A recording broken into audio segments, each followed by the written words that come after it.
A lot of women often use their reproductive ability to exalt themselves above men. I also believe that women should be worshipped. I think men need to kiss the ground women walk on. So feminist, I don't think that's the word. I don't think that's the word. And I know me saying that I think that women are superior to men sounds crazy to most people, right? But we have the portal of life between our legs. And as a knock-on effect, this belittles and makes a lot of men feel as though they are inferior, as if what they contribute is insignificant or of no value. But here's my thoughts on this.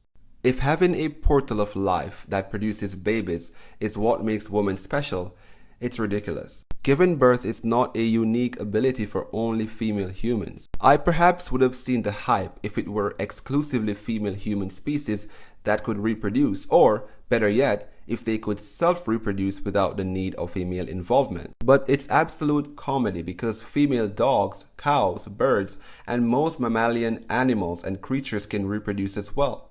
And they also rely on their male kind for that to happen. The only difference is the other female species are humble about it. A woman's portal of life has no reproductive use unless enabled by a man's sperm cell. Though a woman's portal of life between her legs has worth, without its utility it's of little to no substance. It's like a luxury vehicle without a battery. Though it still has worth, it's of no substance if it is not fulfilling its purpose, which is to drive. Imagine the owner of that vehicle bragging about it while all it does is collect dust. Even in the Bible, notice how a baby is called the fruit of the womb according to Psalm 127 verse 3. Just like a tree that bears fruits, it first starts with the seed, and without it there won't be any tree, let alone fruits. So without a man's seed in the reproduction process, there can't be a fruit of the womb, which is a baby. Women don't start life. Men start life, women develop and produce it.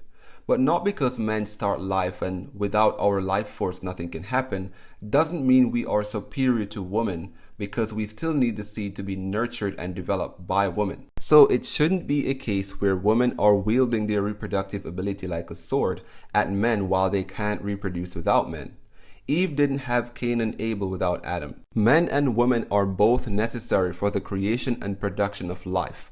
Without each other, there will be no humans. We are given different reproductive abilities, not to compete, but to be allies to complete the process of reproduction and to raise beautiful children if you decide to do so. Importantly, it is not wise to base one's overall worth on a reproductive ability, because what if as a woman you find out that you are infertile? Do you think you still have worth?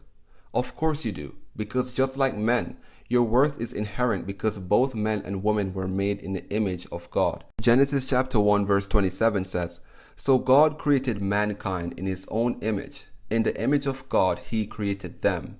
Male and female he created them." We're all of equal value, and our reproductive abilities aren't weapons to be used against each other. Neither should it be a source of superiority. We are not what we can do, but we are who God says we are, which are beings created in his image to bear his glory.